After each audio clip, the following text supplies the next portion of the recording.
ബാലചന്ദ്രൻ വൈജയന്തിയെക്കുറിച്ച് ഓരോ കാര്യങ്ങൾ സ്റ്റാലിൻ്റെ അടുത്ത് ചോദിക്കുന്നുണ്ട്. നിങ്ങൾ അവളെ പ്രണയിച്ചിരുന്നില്ലേ? അവൾ കാണാൻ വേണ്ടി മാത്രമായി നിങ്ങൾ ക്വാർട്ടേഴ്സിൽ പോകാറില്ലേ? ഓരോ ഗിഫ്റ്റുകൾ കൊടുക്കാൻ വേണ്ടിയിട്ടും വീട്ടിൽ പോയാൽ വരുമ്പോൾ അച്ചാർ കൊടുക്കാൻ വേണ്ടിയിട്ടും അവളേക്ക് കാണാൻ വേണ്ടി മാത്രമല്ലേ നിങ്ങൾ അങ്ങോട്ട് പോയിട്ടുള്ളത്? നിങ്ങൾ ആഗ്രയിൽ തനിച്ചായിരുന്നില്ലേ താമസിച്ചിരുന്നത്? ഗംഗാധര മേനോൻ അവിടെ നിന്ന് സ്ഥലം മാറി ഡൽഹിയിലേക്ക് പോയപ്പോൾ എന്നൊക്കെ ചോദിക്കുന്നുണ്ട്. അപ്പോൾ അത് ഡൽഹിയിലേക്ക് അവരുടെ ഫാമിലിയും പോയി. വൈജയന്തിക്ക് ജോലി വാങ്ങിച്ചു കൊടുത്തത് ഞാനാണ്. ഞങ്ങൾ തമ്മിൽ കാണാൻ വേറെ വഴിയൊന്നും ഉണ്ടായിരുന്നില്ല. എൻ്റെ സ്വാധീനമെല്ലാം എടുത്ത് ഞാൻ അവൾക്ക് അവിടെ ഒരു സ്കൂളിൽ ടീച്ചറായി ജോലി മേടിച്ചു കൊടുത്തു. ഞങ്ങൾ കറങ്ങാത്ത സ്ഥലങ്ങളില്ല ആഗ്രയിൽ. താജ്മഹലും ഷാജഹാനൊന്നും ഞങ്ങളുടെ മുന്നിൽ ആരും ഒന്നുമല്ലായിരുന്നു. അത്രയും ഞങ്ങൾ പ്രണയിച്ച് നടന്നതാണ്. അവിടുത്തെ മാർബിൾ തൂണുകളെല്ലാം ഞങ്ങൾക്ക് സുപരിചിതമാണ് എന്നൊക്കെ പറഞ്ഞ് ഒരുപാട് കാര്യങ്ങൾ ബാലചന്ദ്രൻ്റെ അടുത്ത് പറയുന്നുണ്ട്. ബാലചന്ദ്രൻ അത് കേട്ട് എന്ത് ചെയ്യണമെന്നും അറിയാതെ അങ്ങനെ തന്നെ നിൽക്കുകയാണ്.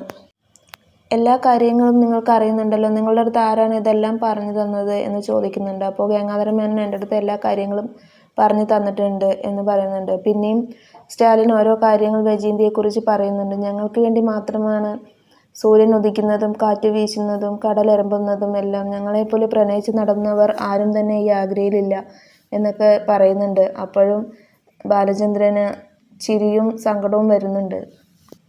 അപ്പോൾ ബാലചന്ദ്രൻ ചോദിക്കുന്നുണ്ട്, അവസാനമായി ഞാൻ ഒന്നുകൂടി ചോദിച്ചോട്ടെ എന്ന് ചോദിക്കുന്നുണ്ട്.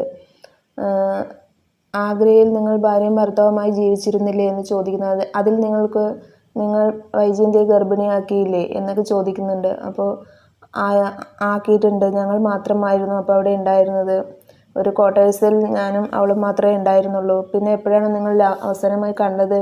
അവളെ പിടിച്ചുകൊണ്ട് പോകുമ്പോൾ നിങ്ങൾ എന്തുകൊണ്ട് തടഞ്ഞില്ല എന്നൊക്കെ ചോദിക്കുന്നുണ്ട് ബാലചന്ദ്രൻ. അപ്പോൾ സ്റ്റാലിൻ പറയുന്നുണ്ട്, എൻ്റെ അമ്മ വയ്യാണ്ട് കിടക്കുന്നുണ്ടായിരുന്നു. അപ്പോൾ ഞാൻ നാട്ടിലേക്ക് വന്നു. പിന്നെ ഞാൻ അവളെ കണ്ടിട്ടില്ല. പിടിച്ചിട്ട് പോയെന്ന് മാത്രമേ ഞാൻ അറിഞ്ഞുള്ളൂ. അന്നായിരുന്നു അവസാനമായിട്ട് അവിടെ നിന്ന് വരുന്ന ആ ടൈമിൽ മാത്രമാണ് ഞാൻ അവളെ അവസാനമായി കണ്ടിരുന്നത്. പിന്നെ ഞാൻ അന്വേഷിച്ചിട്ടുമില്ല.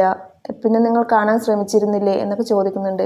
23 വർഷം കഴിഞ്ഞില്ലേ, ഇനി അതൊക്കെ പറഞ്ഞിട്ട് എന്താ കാര്യം എന്ന് ചോദിക്കുന്നുണ്ട്. ഇപ്പോൾ അവളുടെ കല്യാണം കഴിഞ്ഞിട്ടുണ്ടാവും. ഏതെങ്കിലും ഒരു വിഡ്ഢി അവളെ വിവാഹം കഴിച്ചിട്ടുണ്ടാവും എന്നൊക്കെ സ്റ്റാലിൻ പറയുന്നുണ്ട്. അപ്പോൾ നിങ്ങൾ ആരാണ് ഇതൊക്കെ അറിയാൻ വേണ്ടി വന്നിരിക്കുന്നത്? എന്താണ് കാര്യം എന്നൊക്കെ ചോദിക്കുന്നുണ്ട്. അപ്പോൾ ബാലചന്ദ്രൻ പറയുന്നുണ്ട്, നിങ്ങൾ ഇപ്പോൾ പറഞ്ഞില്ലേ അവളെ ഒരാൾ കല്യാണം കഴിച്ചിട്ടുണ്ടാവും, ഒരു വിഡ്ഢി എന്ന്. അത് ഞാനാണ്, ബാലചന്ദ്ര മേനോൻ എന്ന ഞാൻ. ബാലചന്ദ്രൻ്റെ അളിയൻ പുറത്ത് നിൽക്കുന്നുണ്ടായിരുന്നു. അപ്പോൾ അവിടെ നിൽക്കുന്ന ഒരാൾ പോയിട്ട് ചോദിക്കുന്നുണ്ട്, അളിയൻ നിങ്ങൾ ആരാണ്, ഡ്രൈവറാണോ എന്നൊക്കെ ചോദിക്കുന്നുണ്ട്. അപ്പോൾ അല്ല, ബാലചന്ദ്രൻ അകത്ത് പോയില്ലേ ബാലചന്ദ്രൻ, അയാളുടെ പെങ്ങളുടെ ഭർത്താവാണ് ഞാൻ അളിയനാണ് എന്നൊക്കെ പറയുന്നുണ്ട്. അപ്പോൾ ഇത്രയും ദൂരം എന്തിനാണ് വന്നതെന്ന് അന്വേഷിച്ചില്ലേ എന്ന് ചോദിക്കുന്നുണ്ട്. അപ്പോൾ ഇല്ല, ഞാൻ ചോദിച്ചിട്ടില്ല.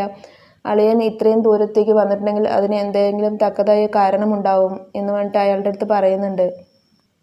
ബാലചന്ദ്രൻ സ്റ്റാലിൻ്റെ അടുത്ത് പറയുന്നുണ്ട്, ഞാൻ വെറും വിഡ്ഢിയല്ല, ഒന്നും അറിയാത്ത പമ്പര വിഡ്ഢിയാണ് എന്ന് പറയുന്നുണ്ട്. അത് കേട്ടതും വൈജയന്തിയുടെ ഭർത്താവാണെന്ന് കേട്ടതും കോരിത്തരിച്ച് നിൽക്കുന്നുണ്ട് സ്റ്റാലിൻ. എന്ത് ചെയ്യണമെന്നറിയാതെ അവരിങ്ങനെ ഇരിക്കുന്നുണ്ട്, രണ്ടാളും മുഖത്തോട് മുഖം നോക്കിയിട്ട്. അപ്പോൾ ഇന്നത്തെ എപ്പിസോഡ് ഇത്രയേ ഉള്ളൂ. Thank you for watching my video.